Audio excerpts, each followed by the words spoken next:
وتعالى في كلامه المجيد فأعوذ بالله من الشيطان الرجيم بسم الله الرحمن الرحيم هل يستوي الذين يعلمون والذين لا يعلمون۔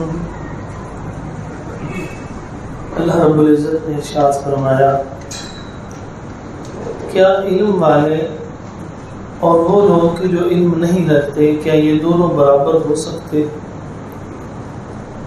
یہ سوال عدم علم کی بنیاد پہ نہیں ہے، کیونکہ اللہ رب العزت ہر چیز کا علم رکھتے۔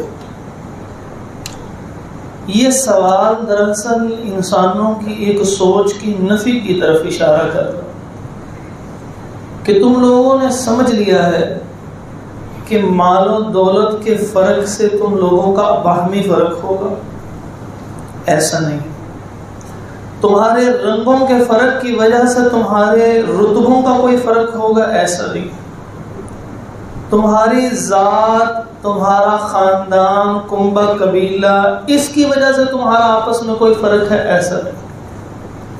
فرمایا رسول اللہ صلی اللہ علیہ وسلم نے، لا فضل لعربی علی عجمی ولا لعجمی علی عرب ولا لأحمر علی الاسود ولا لأسود علی الاحمر۔ کسی شخص کو کوئی فضیلت حاصل نہیں ہے کسی عربی کو اجمی پر، اجمی کو عربی پر، کسی گورے کو کالے، کالے کو گورے پر، کوئی فضیلت حاصل نہیں۔ سورۃ الحجرات میں اللہ تعالیٰ ارشاد فرماتے ہیں، یا ایھا الناس انا خلقناکم من ذکر وانثی، ہم نے تمہیں ایک مرد اور عورت سے پیدا کیا ہے، تمہارے درمیان کوئی فرق نہیں ہے۔ وجعلناکم شعوبا وقبائل لتعارفوا، یہ جو تمہارے قبیلے، کنبے، ذاتیں بنائی ہیں، وہ صرف اس لیے بنائی ہیں تاکہ تم پہچان لیے جاؤ، یہ کس کا بیٹا ہے، یہ کس خاندان کا ہے، ان خاندانوں میں خصلتیں کیا آ رہی ہیں۔ تم لوگ اس اعتبار سے صرف اس کو اپنے انٹروڈکشن کے لیے، اپنے تعارف کے لیے تو استعمال کر سکتے ہو، لیکن اس میں کوئی فضیلت نہیں، کوئی حقارت نہیں ہے۔ لیکن اللہ رب العزت نے جن چیزوں میں فضیلت دی ہے، وہ فضیلت علم اور تقوی کی بنیاد پہ دی، اور وہ علم اور تقوی کیا ہے؟ فرمایا ہل یستوی الذین یعلمون والذین لا یعلمون، کیا کبھی علم والے اور بے علم برابر ہو سکتے ہیں؟ اور ساتھ فرمایا ہل یستوی الخبیث والطیب، کیا وہ جو گندگی ہو اور وہ جو پاکیزگی ہو، کیا یہ دونوں برابر ہو سکتے ہیں؟ جیسے یہ دونوں برابر نہیں ہو سکتے، فرمایا علم والا اور جاہل کبھی برابر نہیں ہو سکتے۔ اب علم کے اندر مختلف درجات ہیں۔ ایک علم ہے کہ توحید کا علم ہے، ہر بندے کو توحید کا علم ہے کہ اللہ رب العزت ایک ہے۔ اب اس کے مقابلے وہ جاہل ہوگا، دنیا کی جتنی بڑی مرضی ڈگری، پی ایچ ڈی کیوں نہ لے کے آئے، پوسٹ ڈاکٹریٹ کیوں نہ لے کے آئے، اس کا ریسرچ آرٹیکل سب سے زیادہ کیوں نہ ہو، اس کی انوینشن سب سے زیادہ کیوں نہ ہو، لیکن جو کہتا ہے خدا نہیں ہے، جو کہتا ہے کہ ایک سے زیادہ خدا ہے، وہ جاہل ہے۔ علم کس چیز کا نام ہے؟ علم توحید کا نام ہے۔ علم کس چیز کا نام ہے؟ علم رسالت کو ماننے کا نام ہے۔ دنیا کی بڑی بڑی ڈگریاں لے کے بیٹھے ہوں اور کہیں محمد رسول اللہ کے نبی ہی نہیں تھے، تو پھر یہ علم نہیں ہے، اس کے بعد ڈگریوں کا پلندہ تو ہے، وہ علم نہیں ہے۔ اس لیے فرمائیں جو علم والے ہیں، جو توحید، رسالت، آخرت، کتب، ان چیزوں پر ایمان لاتے ہیں، ان کو ان کا معلوم ہے، نماز، روزہ، حج، زکوٰۃ کا معلوم ہے، قرآن کا معلوم ہے، حدیث و سنت کا معلوم ہے، اپنے رب کا تعارف رکھتے ہیں، وہ اور وہ جو نہیں رکھتے وہ کبھی برابر نہیں ہو سکتے۔ پھر ان علم رکھنے والوں کے مختلف درجات ہیں، جیسے نبی مکرم صلی اللہ علیہ وسلم نے ارشاد فرمایا کہ جو عالم کی فضیلت عبادت گزار پر ایسے ہے، فرمایا جیسے میری فضیلت تم لوگوں کے اوپر۔ فرمایا عالم کی فضیلت عبادت گزار پہ ایسے ہے جیسے 14ویں کے چاند کی فضیلت باقی ستاروں کے اوپر ہوتی ہے، کہ وہ جب چمک رہا ہو تو لوگ اس کی طرف دیکھتے ہیں، اس کی حیثیت ہوتی ہے، ستاروں کی کوئی حیثیت نہیں رہ جاتی۔ اور یہ عبادت گزار کے لیے کہا جاتا، کیونکہ علم والے کے پاس دو چیزیں ہیں، علم بھی ہے اور عبادت بھی ہے۔ عبادت والے کے پاس صرف عبادت ہے، اس کا یہ مطلب نہیں ہے کہ علم تو ڈھیروں ڈھیر ہو گیا اور عمل اس نے زیرو بھی نہ کیا ہو، اس کا یہ مطلب نہیں ہے۔ مطلب یہ ہے کہ اس کے پاس علم بھی ہے اور عمل بھی ہے، اور عبادت گزار کے پاس صرف عمل ہے. اس کے پاس دو چیزیں ہونے کی وجہ سے اللہ نے اس کو فضیلت عطا فرمائی. نبی مکرم صلی اللہ علیہ وسلم نے اس علم کے سکھانے کے لیے دو قسم کے اہتمام کیے تھے.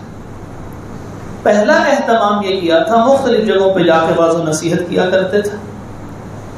خطبات جمعہ آپ صلی اللہ علیہ وآلہ وسلم، حتیٰ کہ اس کے اندر اتنے ادب و آداب ہیں، خاموش رہنا ہے، بولنا نہیں ہے، داڑھی سے نہیں کھیلنا، تنکوں سے نہیں کھیلنا، بالکل چپ کر کے ساکت و صامت سننا، تاکہ 7 دنوں بعد یہ تھوڑی دیر کے چند لمحات اللہ اس کے رسول کی بات جب کانوں میں پڑے گی تو پورا ایک ہفتہ اس کی لذت اور حلاوت اور روحانیت اندر آئے گی. جب آپ پوری توجہ سے یہ سنیں کہ اللہ تعالیٰ نے فرمایا ہے، نبی محرم صلی اللہ علیہ وسلم نے فرمایا ہے، اور یہی قال رسول اللہ صلی اللہ علیہ وسلم چلتا رہے، پھر 15-20 منٹ، آدھا گھنٹہ، 40 منٹ، جتنی دیر بھی سنتے رہیں گے آپ کی روح جو ہے اس کو غذا ملتی رہے گی. یہ جسم مٹی سے پیدا کیا ہے، اس کی غذا مٹی سے نکالی جا رہی ہے. یہ روح اللہ کا حکم ہے، آسمانوں سے آتا ہے. اس کی غذا کا اہتمام بھی رب نے آسمانوں سے کیا تھا. بھوکی، پیاسی، تڑپتی، کمزور روحیں، اس کے اندر کوئی جان نہ ہو، ان کی جان اور ان کی خوراک کیسے ہوتی ہے جب آپ اللہ اس کے رسول کے فرامین سنتے ہیں. اب یہ علم حاصل دینے کے لیے نبی مکرم صلی اللہ علیہ وسلم نے عمومی مجلسیں بھی بنائیں. کئی مرتبہ آواز دیتے میری بات سنو، اور لوگ آ کے بیٹھ جاتے سامنے. اپنی زندگی کے آخری ایام میں بھی آپ علیہ السلام نے وقیع کے قبرستان سے جب واپس آئے، سر درد ہو رہا تھا، بخار چڑھ گیا، تھوڑی طبیعت بحال ہوئی، مسجد نبوی میں آئے، ممبر پر بیٹھ گئے اور خطبہ دینا شروع کر دیا ظہر کی نماز کے ساتھ. اس کا مطلب ہے عام نمازوں کے ساتھ بھی رسول اللہ صلی اللہ علیہ وسلم اس کا اہتمام کیا کرتے تھے. ایک وہ علم ہے کہ جو علم خاص طور پہ باقاعدہ سکھایا گیا. مکہ کے اندر نماز پڑھنا حرم میں مشکل تھا، مارا پیٹا جاتا، رسول اللہ صلی اللہ علیہ وسلم کے اوپر وٹڑی پھینک دی جا رہی، سمیہ رضی اللہ تعالیٰ عنہ کو شہید کیا جا رہا، حارث رضی اللہ عنہ کو شہید کیا جا رہا، بلال رضی اللہ تعالیٰ عنہ کو گھسیٹا جا رہا، خبیب رضی اللہ تعالیٰ عنہ کو وہ ایک تپتے ہوئے صحرا کے اندر کوئلوں کے اوپر دبا کے لٹا کے اس کے اوپر پتھر رکھ دیا گیا. لیکن وہاں پر بھی باقاعدہ علم کا اہتمام کیا رسول اللہ صلی اللہ علیہ وسلم. ایک صحابی تھے، انہوں نے اپنے گھر میں نبی صلی اللہ علیہ وسلم کو جگہ دی، آپ علیہ السلام وہاں پہ آ جاتے، علم حاصل کرنے کے لیے جو پروانے ہوتے وہاں پہ آ کے بیٹھ جاتے، باقاعدہ طور پہ علم حاصل کرتے. پھر جب مدینہ چلے گئے پھر تو کمال ہو گئی. سب سے پہلا مرکز رسول اللہ صلی اللہ علیہ وسلم نے بنایا، اپنا گھر نہیں بنایا، مسجد نبوی بنائی. مسجد نبوی کے ساتھ ہی اصحاب صفا کا وہ چبوترا جس کی وجہ سے وہ صفا کہا جاتا ہے، تھوڑا ابری ہوئی جگہ، وہاں پہ نبی صلی اللہ علیہ وسلم سے علم سیکھنے کے لیے لوگ آتے، وہاں پہ رہتے، علم حاصل کرتے.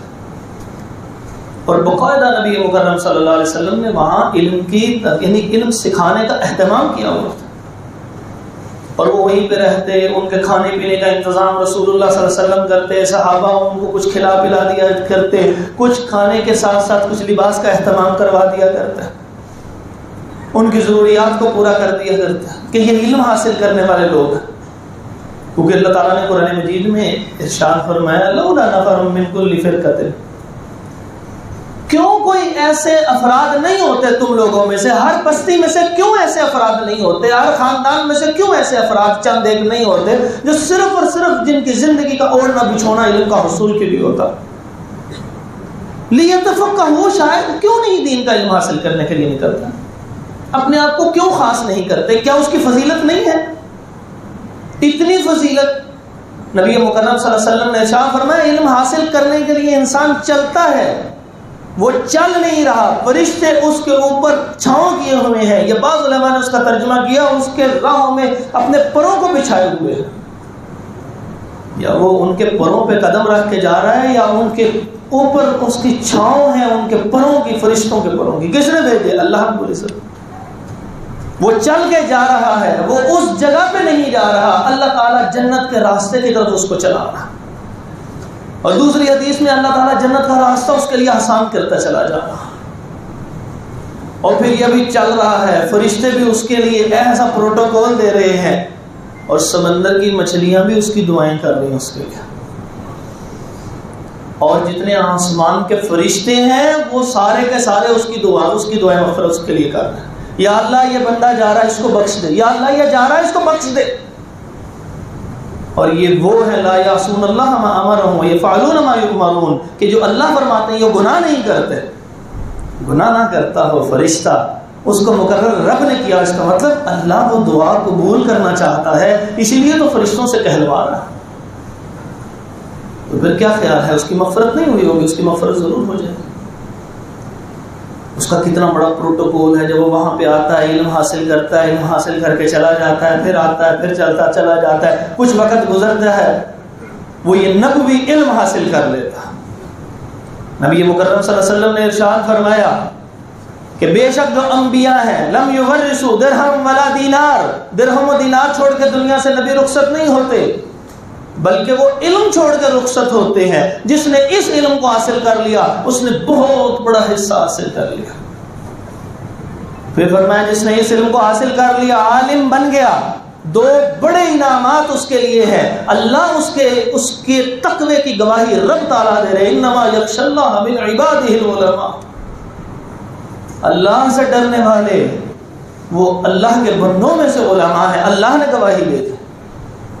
جو فیصلہ کرنے والا ہو، مالک یوم الدین ہو، وہ خود ہی گواہی دے رہا ہو، تو کیا خیال ہے ان کے بارے میں کوئی اور فضیلت نہ بھی ہوتی تو کافی نہیں تھی؟ رب تعالیٰ گواہی دے رہا ہے انما یخشی اللہ من عبادہ العلماء. اور دوسرا فضیلت، دوسرا اللہ رب العزت ان پہ احسان یہ کرتا ہے کہ نبی مکرم صلی اللہ علیہ وسلم نے ارشاد فرمایا العلماء ورثۃ الانبیاء، یہ نبیوں کے وارث ہیں. اب یہ جو باقاعدہ علم حاصل کرنا، اس علم حاصل کرنا یا بے قاعدہ علم حاصل کرنا، کسی بھی اعتبار سے علم حاصل کرنا دوسروں کے اوپر فضیلت اور فوقیت کا سبب ہے. مال و دولت، تعلقات، عہدہ، کوئی وجہ فضیلت نہیں ہے. میں جی فلاں خاندان کا، مجھے کیا لگے کہ اسی خاندان میں، جب رب کو کوئی فرق نہیں پڑتا تو ہمیں بھی کوئی فرق نہیں پڑتا. لیکن جب صاحب علم آ گیا، اللہ نے اس کو فضیلت دے دی یا علم حاصل کرنے لگا، اتنی عظیم چیز حاصل کرنے کے آداب بھی اتنے عظیم ہوتے ہیں. امام سفیان ثوری رحمۃ اللہ تعالیٰ علیہ نے الفاظ اس کے سنیے، فرماتے ہیں کہ علم حاصل کرنے سے پہلے 20 سال اس کے آداب حاصل کر لو. یہ نہیں ہے کہ علم چھوڑ دو، مطلب یہ ہے کہ اس کے آداب پہ اتنی توجہ دیا کرو، کیونکہ صرف خالی علم حاصل کر لینے سے اللہ رب العزت کے ہاں قبولیت نہیں ہوتی. کتنے ہی ایسے نوجوان ہیں جو مدارس کے بھی فارغ ہوئے ہیں، لیکن اب دیکھ لیں معاشرے کے اندر وہ وقت نہیں ہے، وہ حیثیت نہیں ہے. اس لیے حصول علم کے آداب جو ہیں ان کو مد نظر رکھیں. پچھلے خطبہ کے اندر میں نے عرض کیا تھا قرآن مجید کے علم کے لیے آئیے، اور اس دنیا کے علم سے زیادہ ضروری ہے. چاہے آپ مجھے تشدد پسند کہہ دیں، قدامت پسند کہہ دیں، مجھے کوئی فرق نہیں پڑتا، لیکن میں ایک دفعہ ضرور کہا تھا پچھلے جمعے بھی، آج بھی کہہ رہا ہوں، اگر آپ وقت نہیں دینا چاہتے اس قرآن کو سیکھنے کے لیے، یقین مانیں یہ ڈگریاں آپ کے گھروں کا توق بن جائیں گی، آپ کی اولادوں کے گھروں کا توق بن جائیں گی. کیونکہ اگر اللہ نے کل تقابل کروا دیا، اے بندے تو سامنے آیا ہے، بتا تو نے اپنی اولاد کی دینی تعلیم پہ کیا خرچ کیا، کتنی سہولت دی، اور دنیاوی تعلیم پہ شرمندگی کے سوا کچھ پلے نہیں پڑنا. منع نہیں کر رہا، میں نے تفصیلات پچھلے جمعے آپ کے سامنے ذکر کر دی، لیکن اس علم کا ایک شرف ہے، اس کی فضیلت ہے، یہ نبی کی وراثت ہے، کوئی مذاق نہیں ہے. اس لیے اس کے آداب کا خیال رکھیں. پہلا ادب یہ اس نیت سے ذکر کر رہا ہوں کہ انشاءاللہ آپ اپنی اولادوں کو 1-1 سال کا ان سکولوں، کالجز، یونیورسٹی سے بریک دلوائیں گے، اور جیسے جس کی ڈگری کمپلیٹ ہو وہ اگلا کسی ڈگری میں داخلہ لینے سے پہلے وہ اپنے لیے قرآن مجید کا علم حاصل کرنا لازم قرار دے. کیونکہ اگر اس نے یہ علم حاصل نہ کیا اور ڈگریوں کی انتہاؤں پہ چلا گیا، اس کے کام نہیں آنے. دنیا کے اندر مال و دولت کمانے میں اس کے لیے بڑی سہولت ہوگی، حلال رزق کمائے گا، خوش گمانی ہے، لیکن کیا یہ جواب دہی کا تصور ختم ہو گیا؟ کیا تقابل کر کے پیش کیا اللہ کے سامنے؟ ساری چیزوں کا معلوم ہے، لیکن نہیں معلوم تو قرآن کا علم کا معلوم نہیں ہے. قرآن کیا کہتا ہے پتہ نہیں چلتا. بیٹھے قرآن اوپر سے دیکھ کے پڑھا، اور وہ اڑ کے پڑھا یا صحیح پڑھا یا حافظ آپ نے بھی کیوں نہیں پڑھا، بڑی خوبصورت آواز میں پڑھ کے چلے گئے، نہ پتہ لگا جہنم کی آیت آئی ہے، نہ پتہ لگا جنت کی آیت آئی ہے، نہ پتہ لگا اللہ نے مثال کیا بیان کی ہے. اوپر سے دیکھ کے پڑھنے کا تو اجر و ثواب ملے گا کیونکہ اللہ کے نبی نے فرما دیا، لیکن جو اس کے سمجھنے کا تھا. صحیح مسلم کی حدیث ہے، نبی مکرم صلی اللہ علیہ وسلم جب تلاوت کیا کرتے تھے، جب کسی چیز کے بارے میں سوال کا وقت آتا تو سوال کرتے رب سے، جب بچنے کا وقت آتا تو اللہ رب العزت سے وہ بچنے کی طلب کیا کرتے. جنت کا ذکر آتا، جنت کا سوال کرتے. ہمیں کچھ پتہ نہیں، ہم اوپر سے دیکھ کے کم از کم ایک دفعہ پورا رمضان میں قرآن پڑھا، کچھ پتہ نہیں کیا پڑھا. ثواب ملا ہے، ایک حرف پہ 10 نیکیاں ملی ہیں، لیکن جو بنیادی جس مقصد کے لیے اللہ نے قرآن نازل کیا تھا لیدبروا آیاتہ، اس کی آیات پہ غور و فکر کرو، کچھ بھی نہیں کیا. لہٰذا جہاں جس ڈگری کے اندر موجود ہے، جیسا ہی وہ کمپلیٹ ہو جائے، ایک پورا سال ترجمۃ القرآن باقاعدہ بیٹھ کے مضبوطی سے لگائے، جیسے آپ کسی ڈگری کو حاصل کرنے کے لیے لگاتے ہیں. بچوں کو ترغیب دیں. کبھی سکول سے بچہ چھٹی کرتا ہے، آپ اس کو کرنے نہیں دیتا. کبھی اس کے ذہن میں پیٹ درد ہوتی ہے کہ بہانہ لگاؤں گا میری پیٹ درد ہے، آپ اس کو کوئی نہ کوئی اور بہانہ کہ میں آپ کو یہ چیز لے دیتا ہوں چلو سکول، اس کو سکول لازمی بھیج کے ہٹنا. چھوٹا سا بچہ 3 سال کا، 2.5 سال، 3.25 سال کا، مجھے کل ایک بندے نے بتایا اس نے اپنا 3.25 سال کا بچہ سکول بھیج دیا. میں نے کہا تف ہے تجھ پہ 3.25 سال کا بچہ سکول بھیج دیا. وہ ماں سے تو تربیت لے نہ لے، وہ 7-8 ہزار روپیہ لینے والا استاد اس کی تربیت کرے گا، اس نے کیا کرنا تربیت. پھر وہ بدتمیز بچے پیدا ہوتے ہیں، بعد میں کہتے ہیں جی بچے تو بڑے بدتمیز ہیں، سکول میں ہم نے کسر تو کوئی نہیں چھوڑی، بڑے بڑے سکولوں میں بھیجا. 7 سال کی عمر تک تو ماں نے تربیت کرنی تھی. بچہ وہاں سے پڑھ کے آتا ہے، اکیڈمی ٹیوشن چلا جاتا ہے، وہاں سے پڑھ کے آتا ہے، تھکا ہوا ہوتا ہے، باہر اس کو جانے نہیں دیتے کیونکہ باہر گندے بچے کھیلتے ہوتے ہیں جو ساری زندگی خود کھیلتا رہا ہے، اور کہہ رہا ہے باہر گندے بچے کھیلتے ہیں، اور اس کو موبائل دے دیتے ہیں. پھر وہ موبائل پہ گیمیں کھیلتا ہے، گیمیں کھیلتے کھیلتے یوٹیوب پہ دیکھتا ہے، فیس بک پہ دیکھتا ہے، مختلف چینل دیکھتا ہے. 7-7 8-8 سال کا بچہ بالغ ہو گیا ذہنی طور پر، اس کو سب کچھ پتہ لگ گیا. وہ وقت گزر گئے کہ جب بالغ ہونے کے بعد بھی شادی سے پہلے اس کو سمجھایا جاتا ہے بیٹا یہ تیری اگلی زندگی ہے. موبائل اس کے ہاتھ میں دے دیا، پورا ایٹم بم ہے، جو مرضی دیکھتا پھرتا ہے، نیٹ پیکیجز عام ہیں. اچھے نمبر لوگے موبائل نیا لے دوں گا. 3-3 4-4 لاکھ کا موبائل ہے ایک بچے کے پاس. کرنا کیا؟ یہ اچھا گیمنگ موبائل ہے. قرآن کا پتہ ہے؟ نہیں، وہ قرآن کا نہیں پتہ. وہ 15 منٹ ہم ضرور قاری صاحب سے سپارہ پڑھ لیتے ہیں، اوپر سے دیکھ 6-8 سال میں سپارہ پڑھتے ہیں اور ترجمے کا پھر نہیں پتا ہوتا. 1 سال کے لیے بریک لیں اور اس کو قرآن کو سیکھیے. بچوں کو ترغیب دیں. ہم ان کو وہاں جانے کی چھٹی کی اجازت نہیں دیتے، تو یہاں پہ کیوں نہیں ہم ان کو بٹھا سکتے؟ یہ ہمارا توشہ آخرت ہے. آنکھ بند ہوگی، رب پوچھے گا اولاد کے بارے میں کیا کر کے آیا ہے. کلکم مسئول کلکم رائن وکلکم مسئول عن رعیتہ. پوچھا جائے گا آپ کی رعیت، آپ کے ماتحت کیا کیا، تو کیا جواب دیں گے کہ اللہ 3 سال کی عمر میں اسکول بھیج دیا تھا، پلے گروپ میں گیا، پھر نرسری گیا، پھر پریپ گیا، پھر 1 2 3 4 اپ ٹو 10 میٹرک گیا، پھر اس کے بعد انٹرمیڈیٹ او لیول اے لیول کر کے فارغ ہو گیا، پھر ہم نے اس کو آنرز میں ڈال دیا، پھر اس کے بعد وہ مزید پڑھتا رہا، پھر وہ ایم فل کیا، پھر اس نے پی ایچ ڈی کی، اور یہ 30 سال اس کی عمر ہو گئی. ساری زندگی اس کو تعلیم دیتے رہے. 30 سال کے بچے میں سے 27 سال وہ تعلیم دنیا کی حاصل کرتا رہا. ادب و آداب ایک قسم کا نہیں اس کو آتا. تو جس نے ادب سکھانا تھا وہ کیا تھا؟ وہ تو قرآن تھا. وہ تو قرآن تھا، وہ سکھایا نہیں. تو اس لیے میں آپ سے کہہ رہا ہوں کہ اس کے لیے توجہ دیجیے. اس کے کچھ آداب ہیں، ان کو اپنے اندر ضبط کر لیں، اپنی اولاد کے اندر بھی، خود کے اندر بھی. اور یہ کوئی دلیل نہیں ہے کہ میری عمر بڑی ہو گئی ہے میں علم حاصل نہیں کر سکتا. میں نے عرض کیا تھا 50 سال سے زائد سیدہ خدیجہ رضی اللہ تعالیٰ عنہ تھی، علم حاصل کیا انہوں نے. 38 سال کے پہلے دن جب وحی آئی تو حضرت ابوبکر صدیق رضی اللہ عنہ 38 سال کے 200 سال عمر کے صحابی سلمان فارسی رضی اللہ تعالیٰ عنہ تھے.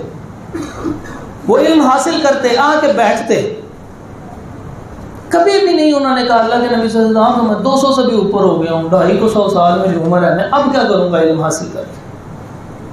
وہ سارے کے سارے سیکھنے کے لیے آ جائیں. کیوں؟ ان میں حصول علم کا پہلا ادب تھا، وہ کیا؟ للہیت. ہم میں للہیت کم ہو گئی، اللہ کی رضا کم ہو گئی. ہمیں معلوم ہے کہ ڈگریوں سے میں بتا سکوں میرے بیٹے نے یہ کیا ہوا ہے جی، میرا بیٹا جی MS ہے، ایم فل کیا ہوا ہے جی اس کا، میرا بیٹا ڈاکٹر بن رہا ہے یا آخری میڈیکل کالج میں آخری سال میں MBBS کر رہا ہے، وہ اسپیشلائزیشن کر رہا ہے، وہ لاہور جاب کرتا ہے. ہمارے ہاں تو اسٹیٹس سمپل ہے جس کو نبھانے کے لیے سارا خاندان پڑھا ہوا ہے جی، یہ اکیلا ہی نہیں پڑھتا. کئی نوجوان، کئی باپ آتے ہیں، مائیں آتی ہیں اسکولوں کالجز کے اندر ہمارے پاس آ کے کہتے ہیں اس کا یہ ایک بندہ آیا آگے کہنے لگا جی یہ میری بیٹی ہے یہاں سے پڑھی ہے، اس نے میٹرک میں بھی پہلی پوزیشن لی تھی، بورڈ کے اندر بھی پہلی پوزیشن لی. اس بچے کی بورڈ کے اندر بھی پہلی 10 پوزیشنوں میں سے ایک تھی، لیکن اب یہ نہیں پڑھ رہا، میں بڑا پریشان ہوں. ایک اس سے بڑا ہے وہ ڈاکٹر بن چکا ہوا ہے، ایک اس سے بڑا ہے وہ بھی بن چکا ہوا. تو میرا سارا خاندان ڈاکٹرز کا ہے، ایک یہ نہیں پڑھ رہا. کتنی فکر ہے، فکر ہونی چاہیے ماں باپ کو. لیکن کسی ایک نے بھی کیا قرآن پڑھا؟ کبھی کسی ایک نے بھی قرآن پڑھا ہو؟ کبھی کسی ایک نے بھی اس بات پہ افسوس کا اظہار کیا ہو میرے بیٹے نے داڑھی نہیں رکھی؟ کسی ایک نے بھی آ کے پریشانی سے یہ لفظ کہا ہو کہ میرا بیٹا نماز نہیں پڑھتا؟ آپ اس کو کچھ سمجھائیے. ہاں میں آپ کو بتاتا ہوں، ایک بندہ میرے پاس آیا آج سے 3 سال پہلے، آگے کہنے لگا جی میں نے ملنا ہے آپ سے فون پہ. میں نے کہا آ جائیں. وہ آگے اسٹاف روم میں آ کے بیٹھے. اس کے لفظ پتہ کیا تھے؟ کہنے لگا میں پہلے قادیانی تھا، کلمہ بعد میں پڑھا. میں اتنی لمبی اس کی داڑھی ہے، میرے سے بھی بڑی، سفید داڑھی. کہنے لگا میں پہلے قادیانی تھا، میرا پورا خاندان قادیانی ہے، مجھے اللہ نے توفیق دی میں نماز پڑھتا ہوں، میں مسلمان ہو گیا. میرا بیٹا آپ سے پڑھتا ہے اور یہ بیٹا بے نمازی تھا اور میں کلپ جاتا تھا بیٹا نماز پڑھ، لیکن پورے خاندان کے اثرات تھے اس کے اوپر. اور میں ڈرتا تھا کہ کہیں یہ دوبارہ، یہ میرے باپ ہونے کی وجہ سے مسلمان ہوا ہے، کہیں دوبارہ پورے خاندان وہ کہ دادا چاچے تائے سارے قادیانی کہیں دوبارہ نہ ہو جائے. تو کہنے لگا میں آپ کا صرف شکریہ ادا کرنے کے لیے آیا ہوں، یہ پکا 5 وقت کا نمازی بنا ہے. کیا ایسے باپ بھی ہیں دنیا میں اس وقت کہ جس کو اس بات کی فکر ہو میرا بیٹے نے داڑھی رکھی کہ نہیں رکھی، میرا بیٹا نماز پڑھتا ہے کہ نہیں پڑھتا، میرے بیٹے نے قرآن پڑھا ہے کہ نہیں پڑھا؟ کیا ہم ایسے باپ ہیں؟ میں نے اپنی بیٹی کو حفظ کرانے کے لیے اٹھایا سکول سے خود، تو سب لوگ میرے پیچھے پڑ گئے، حالانکہ لوگ مسائل پوچھتے ہیں آ کے، لیکن میرے پیچھے یہ نہ کرنا، کوئی نہیں کر لے گا، بچی ہے، بچی بھول جاتی ہیں بچیاں. ہمارے یہاں تو تصور نام کی چیز نہیں ہے، دین کے علم کو کچھ سمجھتے، کچھ بھی نہیں سمجھتا جناب. اور اللہ کیا سمجھا؟ هل يستوي الذين يعلمون والذين لا يعلمون العلماء ورثة الانبياء انما يخشى الله من عباده العلماء من سلك طريقا يطلب فيه علما سهل الله به طريقا من طرق الجنة. اللہ رب العزت اور نبی پاک صلی اللہ علیہ وسلم اتنے فضائل بیان کر رہے ہیں، اس کی کوئی فکر نہیں ہے. میں تقابل میں یہ بات کر رہا ہوں، میں منع نہیں کر رہا. للہیت ختم ہوئی تو ساتھ ہی دنیا کے علم کی فوقیت ہوگی، دین کا علم نیچے ہو گیا. جبکہ دین اتنا متوازن ہے اور اتنا خوبصورت ہے. ہمیں دعا کیا سکھائی؟ ربنا آتنا فی الدنیا حسنہ. پہلے دنیا مانگ لی، وفی الآخرۃ حسنہ وقنا عذاب النار. آخرت بھی حسین، دنیا بھی حسین، آخرت بھی حسین، اور جہنم کی آگ سے بھی اللہ بچا لے. یعنی آخرت کو ڈبل دیا. آخرت کے بارے میں 2 دعائیں، دنیا کے بارے میں 1 ہے. اس کا مطلب والآخرۃ خیر وابقی. اکثر نبی صلی اللہ علیہ وسلم تلاوت کیا کرتے سورۃ اعلیٰ کی، والآخرۃ خیر وابقی. آخرت بہتر اور باقی رہنے والی ہے. دنیا کے لیے محنت خوب کرنی ہے، حلال رزق کمانا ہے، لیکن آخرت للہیت ختم ہوئی. اور جن افراد نے دین کا علم حاصل کرنا شروع کیا انہوں نے بھی لوگوں کو سنانے کے لیے دین کا علم حاصل کیا کہ تاکہ پتہ لگے کہ ان کے پاس بڑا علم ہے. مسئلہ اس وقت صحیح طور پہ یاد کر کے گئے کہ جا کے لوگوں کو بتانا ہے, اپنی ذات کے لیے نہیں کچھ بھی کیا, لوگوں کو بتانا ہے, اس لیے اچھی طرح یاد کرنا. رسول اللہ صلی اللہ علیہ وسلم نے ارشاد فرمایا من تعلم العلم لیباہی به العلماء او یماری به السفہاء او یصرف به وجوہ الناس الیہ ادخلہ اللہ الجہنم. فرمایا جو علم اس لیے حاصل کرتا ہے کہ علماء کے اوپر فخر کرے, جناب میں آپ سے بڑا عالم ہوں. احدن اللہ من, اللہ تعالیٰ اس غرور تکبر و شیطانیت سے بچا کے رکھے. اور جاہلوں کے اوپر ان کو ذلیل اور رسوا کرنے کے لیے, تو دونوں کی پتہ, یہ کہنے کے لیے علم حاصل کرتا ہے یا وہ اس لیے عجیب و غریب واقعات یاد کرتا ہے کہ تاکہ وہ بیان کرے تو سارے توجہ سے سنیں اس کی بات. یعنی للہیت ختم ہو گئی. فرمایا ادخلہ اللہ جہنم, اللہ اسے جہنم میں داخل کر دے گا. للہیت ختم ہو گئی. کیوں؟ انما الاعمال بالنیات وانما لکل امرئ ما نوى. عمل کا دار و مدار نیتوں پر ہے, اور انسان کو وہی کچھ ملے گا جس کی اس نے نیت کی ہے. اللہ رب العزت نے ابتدا کیسے کی اس وحی کی؟ اقرأ باسم ربک الذی خلق, اپنے نام کے ساتھ آغاز کروایا تو للہیت پیدا ہو. اور دوسری چیز, دوسرا اس کا ادب کیا ہے؟ فرمایا کہ علم نافع ہونا چاہیے. نبی مکرم صلی اللہ علیہ وسلم دعا کیا کرتے تھے, اے اللہ مجھے ایسے علم سے بچا کے رکھنا جس کا کوئی فائدہ ہی نہیں ہوتا. رسول اللہ صلی اللہ علیہ وسلم ایسے علم سے بچنے کی دعا کر رہے ہیں. اللہ کے نبی صلی اللہ علیہ وسلم کا علم, اللہ کی قسم کسی کا بھی ایسا علم نہیں ہو. لیکن وہ کیا کہہ رہے ہیں؟ من علم لا ينفع, مجھے ایسے علم سے رب بچا کے رکھنا جس کا فائدہ کوئی نہیں, نہ میری دنیا میں نہ میری آخرت میں. اور ہم ایسا علم اتنا ڈھیر حاصل کرتے ہیں, سارا دن کوکنگ چینل دیکھ رہے ہیں نوجوان لڑکے بھی. بھائی تم نے کیا وہاں پہ ہڈیاں پکانی ہے جو کوکنگ چینل دیکھ رہے ہو؟ کیا کام کرنا ہے؟ سارا دن یوٹیوب کے اوپر, سارا دن ان ارد گرد کی بات, سیاست کے اوپر سارا دن کے تبصرے. بھائی آپ کے سیاست پہ تبصرے جتنی دیر بھی ہوں گے, ملکی حالات پہ جتنے بھی کوڑ سڑ لیں گے, اس سے بہتر نہیں کہ آپ دعا کر لیں, اپنے رب سے مانگ لیں. اس کے سامنے فقیر بن کے کہہ رہے اللہ میرے ملک کے حالات سمجھ ہی نہیں آتے کیا بن رہی, اللہ تو ٹھیک کر دے. تو جو محنت کرنے والے ہیں وہ محنت کریں, ان کے اخلاص کے لیے دعا کریں, خود آپ دعا کریں. آپ کیسے اس کو ٹھیک کر سکتے ہیں؟ یہ 22 کروڑ عوام ایسے ٹھیک کر سکتی ہے. ہر بندہ اپنے آپ کو ٹھیک کرے, ایک برا بندہ ٹھیک ہو جائے گا معاشرے سے. ہر بندہ دیکھ رہا ہے یہ سیاستدان ہے وہ سیاستدان ہے, سگے بھائی آپس میں لڑ پڑتا ہے, باپ بیٹے کو مار رہا, بیٹا باپ کو مار رہا. سچی مچی کا واقعہ ہوتا ہے. کیوں جی؟ یہ میری پارٹی کے لیڈر کو برا کہا, کہتا ہے میری پارٹی کے لیڈر کو برا کہتا. یہ کوئی طریقہ تھا؟ ہم نے ایسا علم حاصل کیا جس کا ہمیں کوئی فائدہ نہیں ہو. ایسا علم کے لیے دعا کریں, یا اللہ جس کا دنیا میں بھی کوئی فائدہ ہو اور آخرت میں بھی کوئی فائدہ ہو. تیسرا ادب, آداب مجلس. جہاں پہ علم حاصل کر رہے ہیں اس مجلس کا خوب اس کے اندر ادب و آداب رکھیں. ہمارے ہاں ادب و آداب کا بالکل کوئی خیال نہیں ہوتا. مسائل پوچھتے ہوئے بھی بلند آواز سے پوچھ رہے ہوتے ہیں, اے مسئلہ دسو. پھر جب یہ جملہ اس لہجے میں بولتے ہیں, وہ اس کی اولاد کا بھی اسی لہجے پہ اثر انداز ہوتا ہے. اس کو معلوم ہوتا ہے کہ اگر ورثۃ الانبیاء, نبیوں کے وارثوں سے اس لہجے میں گفتگو کرنی ہے تو بیٹا کہتا ہے ٹھیک ہے, باپ کی کیا اوقات ہے, باپ سے بھی ویسے بول رہا تھا, اب آرام نہ بیٹھے.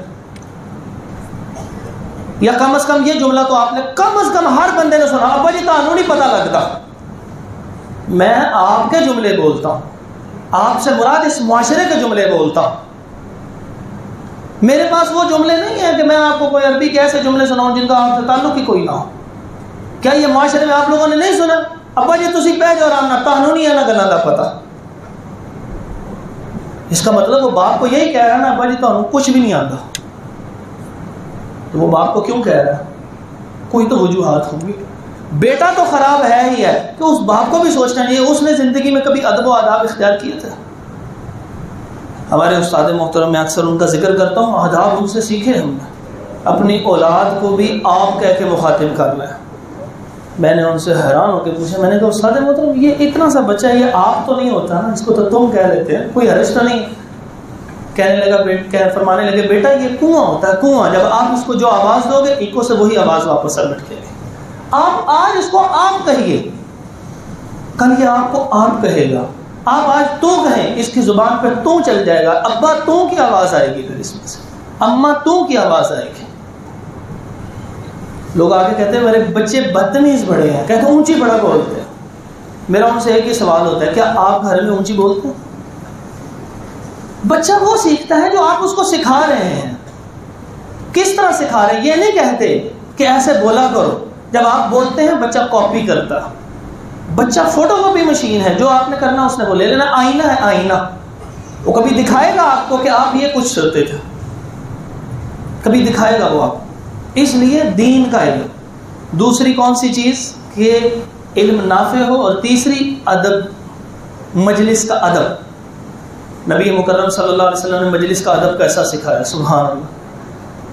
فرمایا جب جمعہ کے لیے آتے ہو تو تم میں اگر کوئی بچہ یہاں پہ شور کر رہا ہو، تم نے اس کو یہ نہیں کہنا چپ کر جا، قطعاً نہیں کہنا، بڑا اور چھوٹا ہو، کسی بھی رتبے اور عہدے والا ہو، اس کو اجازت نہیں ہے کہ وہ یہ کہہ سکے چپ کر لو۔ اور یہ بھی اجازت نہیں ہے کہ وہ اپنی داڑھی سے کھیلے، یہ بھی اجازت نہیں ہے کہ وہ سامنے تنکے سے دیکھے۔ یہ کیسے اجازت ہوگی کہ سو جائے، اونگنے لگ پڑے؟ یہ بھی اجازت نہیں ہے کہ ایک ترمذی میں حدیث ہے، میں کئی دفعہ سنا چکا ہوں، پھر دوبارہ ادب کے حوالے سے سنا دیتا ہوں، فرمایا کہ جب امام خطبہ دے رہا ہو اس وقت کوئی بندہ بھی دو گردنیں پھلانگ کے، یعنی گردن پھلانگ کے آگے آتا ہے، فرمایا وہ جہنم کی طرف پل بنا رہا ہے، وہ تو امام کے قریب ہو رہا ہے، اس کی نیت پہ کون حملہ کر سکتا ہے؟ لیکن سرکار دو عالم صلی اللہ علیہ وسلم کیا فرما رہے ہیں؟ وہ جہنم کی طرف پل بنا رہا ہے۔ ادب کے خلاف عمل کیا۔ ایک مرتبہ نبی صلی اللہ علیہ وآلہ وسلم نے فرمایا بیٹھ جاؤ، تو ایک صحابی تھے وہیں پہ بیٹھ گئے، وہ جوتے وہاں پڑے ہوئے تھے، وہیں پہ قریب ہی بیٹھ گئے۔ نبی صلی اللہ علیہ وسلم نے فرمایا میں نے آپ کو کب کہا ہے کہ بیٹھ جاؤ؟ تو بات چل رہی تھی جس میں بیٹھنے کا حکم دیا۔ کہنے لگے اللہ کے نبی صلی اللہ علیہ وسلم آپ کی زبان سے نکلا بیٹھ جاؤ، میں کھڑا رہ نہیں سکا۔